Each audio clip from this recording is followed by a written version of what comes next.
Look at her bonnet. Pati siya shades. Where do your shades? Ikaw mabisa mo sa lamin dahil yung classmate na sa lamin. Gitara? Record yung gitara word. Ngayon, time check, it's 5 p.m. here at kami ay mag-ghost tour.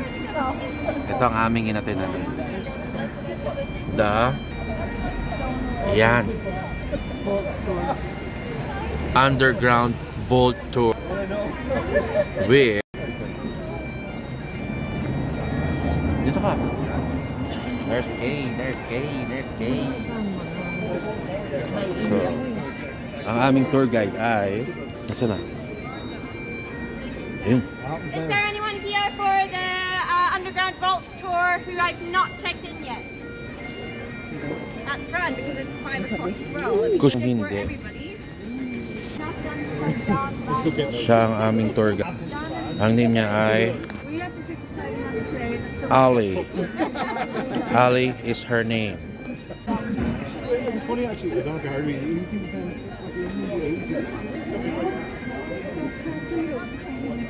so it's like a temporary company kind of thing. What's last year? Okay. Grand, right, everybody here for the Underground Vaults tour. Come this way. We're also like reluctant. Alright. Good evening, everyone. My name is Ali. Hi, Ali. Lovely old name tag here. I'm going to be your tour guide this evening. I'll take you down the Royal Mile into the very haunted. Takbo na ako, di pa pala naka-record.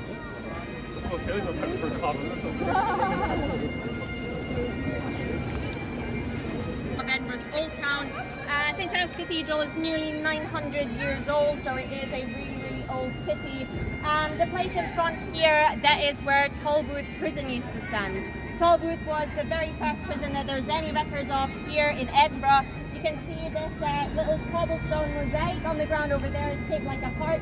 That's called the Heart of Midlothian. That marks where the entrance of the prison used to be. It's a common superstition that you can spit on the heart for good luck. That is in fact the only place in Edinburgh where it is illegal to spit on the ground. However, due to their current situation, still I would kindly suggest you still don't use it. Sorry. We'll get your good luck from elsewhere for the moment, if that's okay. Tolbooth itself was a pretty grim place. It was very nasty, even for a prison. When they eventually tore it down in the beginning of the 19th century, they found thousands of tiny little rat skeletons underneath it. Gives you a slight idea of the conditions inside. However, I reckon it wouldn't have mattered all that much because thankfully no one had to spend a very long time in there. Tolbooth was never meant as a place for long-term imprisonment. It was rather where people would be held prior to their execution. You might know that executions used to be quite a public spectacle back in the day, right? Some of them would take place in front of crowds as big as 40,000 people. So the reason why they were so popular, I mean, what are you going to say? There was no Netflix, no cinema. What else are you going to do on a day out? That was actually the reason it was eventually abolished to have people publicly executed. There was a rising concern about what is said about a society when they enjoyed watching people get killed in the film. Another lovely feature of Toll was always fenced in lots and lots of wooden spikes with heads on each of them. Essentially, the greater the crime you had committed, the higher up on the spike your head would be. Congratulations, well done.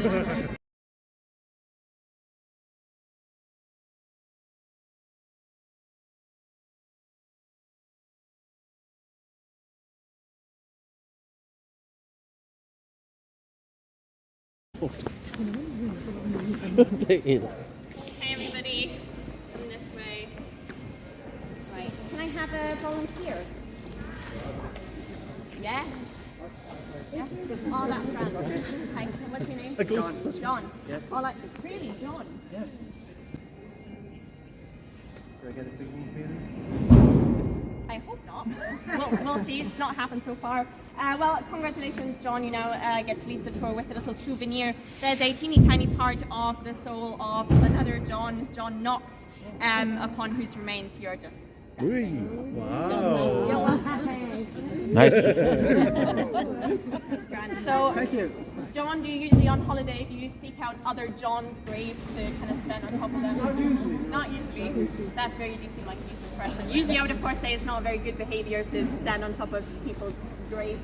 But don't feel bad about this one because John Knox was not a particularly nice man. He was the leader of the Reformation and founder of the Presbyterian Church here in Scotland, and also at some point he used to be the minister of St. Giles Cathedral. John Knox had a reputation for being a very, very bigoted man. He hated lots of things, but more than anything else, he especially, utterly, and with a great passion, hated women. Yeah, he wrote a book that was called The First Blast of the Trumpet Against the Monstrous Regiment of Women, which is a bit dramatic, if you ask me. Is that him coming out? Yeah, you can see it. You're welcome as well. Hang on, John. I'd like dig one up here. Yes, okay, so you was of course living under both Mary Queen of Scots and Elizabeth I, so of course women in a position of power were even worse than just regular women. This place here used to be Edinburgh's only burial ground, as it was behind the cathedral. However, at some point there were just so many bodies buried in the cemetery that whenever it would rain and people would be walking on top of the wet soil, what eventually started happening was that all the bones would slowly come up to people started tripping over them. It was just not very nice.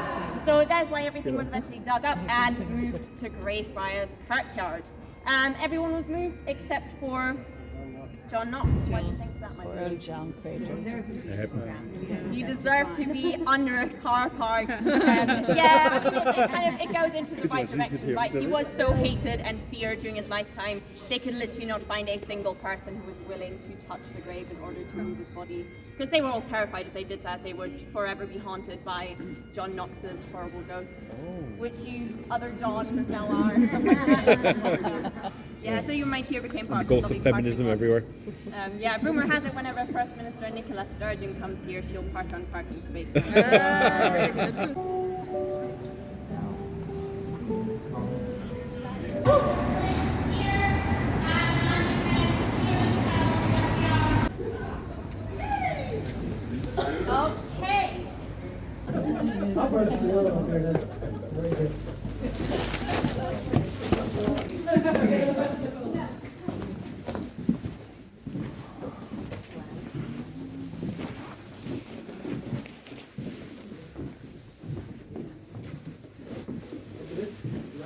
So scary. I love it. I don't like the look of that dog sticker. Yeah, Rob.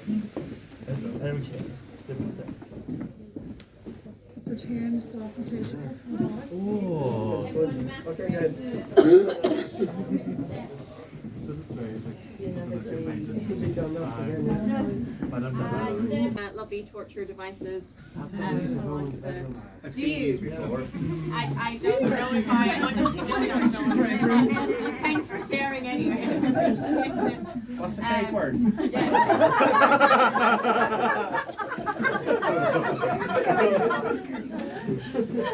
Yeah, most of them have little captions if you would like to read up on what some of them were used for. I mean, John probably already knows about it.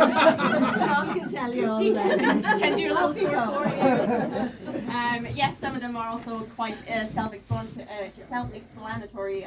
Pardon me, like the thumb screws. Like it even says a little caption, self-explanatory. These ones are periwinkles. They are another version of thumb screws. They're especially for children, meaning anyone under the age of 8. Because that was when you were considered an adult. Okay. Right, everybody, have a wee look on this diagram over here to give you a slightly better idea of how the whole underground, even though we went upstairs, thing works. This is South Bridge here, the bridge into the Cowgate Valley, the street on top connecting to the major high points in the city. There was the Royal Mile up on that volcanic ridge on the one side and Edinburgh's elevated south side on the other. So this is the Cowgate here, that is the arch that we went through, and we are about to go here-ish. Yeah. So Southbridge was completed in the year 1788. Like I said, the vaults were supposed to be used as storage spaces, for example, to store goods such as foods and fabrics, to be used by the shop owners on the bridge. That was a good idea in theory, however, it didn't work out quite according to plan. They didn't want to spend all that much money on the project, so they used not only recycled rock that they found in the area, but the majority of the material Southbridge is built from is limestone. Yeah. Despite being quite cheap, limestone is also a rather porous rock, which most importantly is not waterproof. And so that means anytime the water would get down into the vaults, and anything that was stored inside would simply rot very, very quickly. So that is why the spaces were soon abandoned by all the merchants, all the shop owners, but did not stay empty for long. More about their secondary use once we actually go inside. There's really only very few records about the use of the Southbridge vaults, and in fact they were only rediscovered about 40 or 50 years ago. The exact reason why they were closed off is not clear, probably because there was a rising concern the whole structure might eventually cave in and collapse because it was so damp and porous. So that is why at some point between the 1830s and the 1860s, different sources say different things. The vaults were bricked up, they were filled with rubble, sealed shut, and then their existence was forgotten about for a bit over a century, right? So right now we are inside one of the tenements adjacent to the bridge. So this used to be a perfectly normal flat. It was occupied by students in the 1970s, and they started to have a weird feeling about one of the bedrooms. So they could, isn't that amazing? Right now that he wasn't in that flat. So they could sense like a weird energy coming from one of the back walls of the bedroom. Sometimes they could even hear strange noises, footsteps, knocking. Sometimes it even sounded as if someone was scratching the backside of the wall, which of course wasn't possible because there was nothing but the solid rock of the behind. Or was there, thought the students, and in their juvenile curiosity, they decided to break the wall. Oh my god. Yes. Shall we go have a look what they found? Yes. Yes, finally. Okay, Come on, you're the bravest.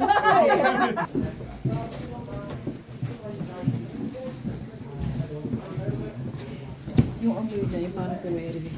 Mary King Close.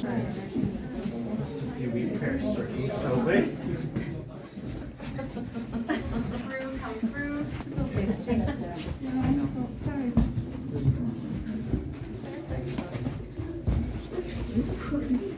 There are no candles or lights in this room. If I could ask you to, after that photo, just turn off any.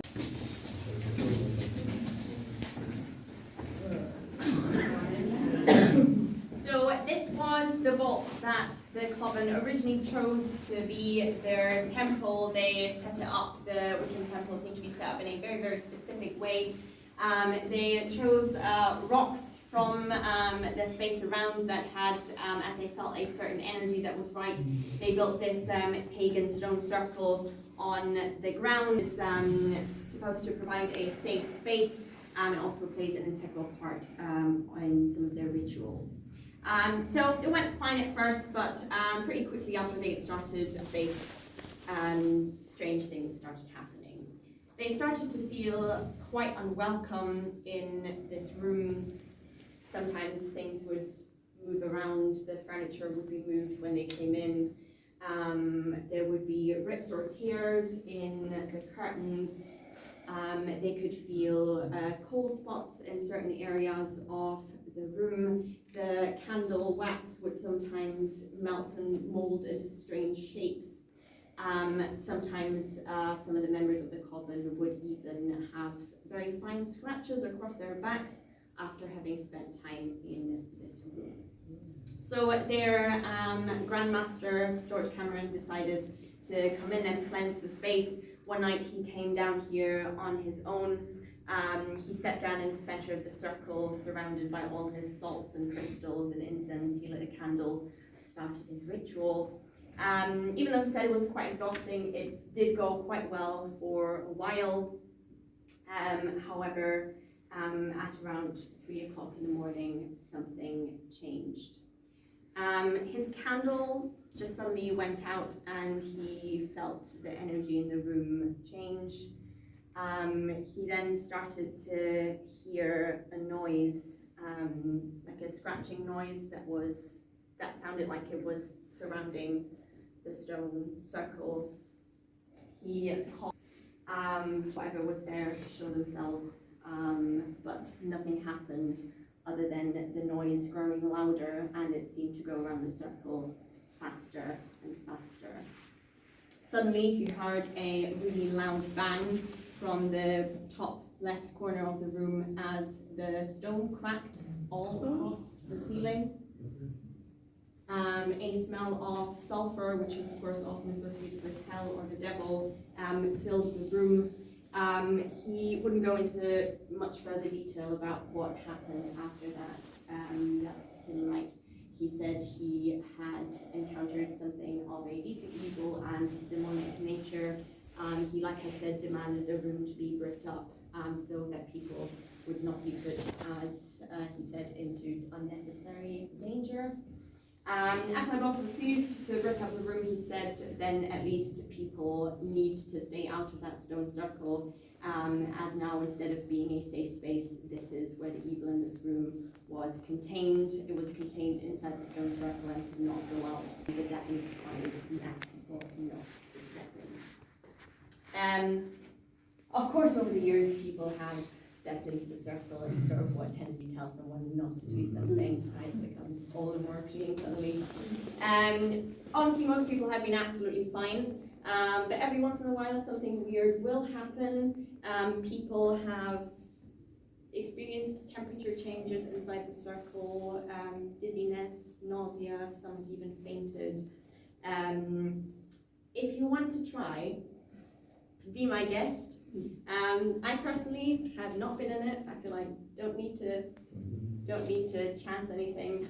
But if you would like to, then do go ahead. For the skeptics among you, I would also like to mention that this particular vault is located above Niddry Street. That is where the house of Nicol Edwards used to be. He was Lord Provost of Edinburgh in the 1590s. And he was deeply involved into the craze of witch hunt that was going on at the time. He would conduct witch trials or torture in the basement of his house, hence underneath this vault here. Remember how some of the bridge was built from recycled rock from the area. Some of the rock in this room might have come from Nicol Edwards' house. So you could kind of see the parallels, how something in this room might not be too fond. Okay, everyone, we will go outside again. Like I said, if you want to step inside, step inside.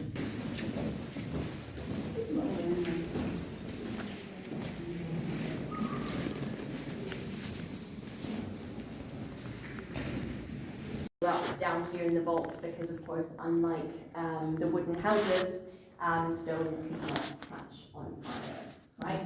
So they were put down here into what they thought was safety. They got put in, they gave them some food, some water, lit some candles to wait out the catastrophe that was happening outside. It is of course true that stone cannot catch on fire, however, it can very well heat up. And so it did. The rooms started getting hotter and hotter. The air would get hotter, more dense. The oxygen would slowly start to run out. The candles would go out one by one until eventually they were just plunged into darkness. Still, it continued to get warmer and warmer in here. Every breath they took, their lungs felt like they were on fire. Of course, by the time they had realized their mistake, that they were trapped into what had essentially turned into a giant oven. It was too late. All the entrances were already blocked off, and they couldn't get out anymore. After the rescue teams came down here, after some days, of course hoping to find everyone safe and sound from the fire, they discovered a very gruesome scene. The smell of burnt flesh filled the room.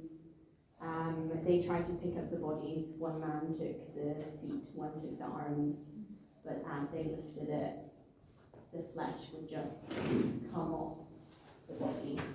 It was practically melted. On some of the less disfigured bodies, however, they could see slits across the throats, across the wrists. Some of the women would still have a knife plunged into their stomach. They had taken their own lives or the lives of their children to keep them from the horrible fate of being cooked alive. In Christianity, of course, suicide is a cardinal sin. So maybe that is why the poor souls could not move on, and some of them are maybe still trapped in the stone here. One thing that I was told when I first started working here about this room is that it is by far the most active vault. It is also referred to as the haunted vault, and you should always make sure that you are never ever, under no circumstances, the last one. The last one. You've now already reached the end of our tour. I really hope that you enjoyed it. If you did get anything on your photographs, or you felt something, maybe even saw something, do feel free to come up and tell me. I always really love to hear about people's experiences on the tours. I find it really, really interesting. If maybe you're now concerned that you got cursed or haunted, which is not gonna lie to you, is a pretty good chance having been on this tour with me. I mean, not just John, but everyone could have picked up something down here. But don't worry, there's a very easy way to fix anything like that. That's Richard. He's alive. Alright, I hope you're Unfortunately, he's still alive. Right, I don't know if you guys have heard of the ancient legend, the old TripAdvisor. So there's Edinburgh, of course, very superstitious place, so the superstition is 100% true, of course. If you head on over to Old Reekie Tours TripAdvisor, and you go and you leave your guide, Ali, a 5-star review, all curses.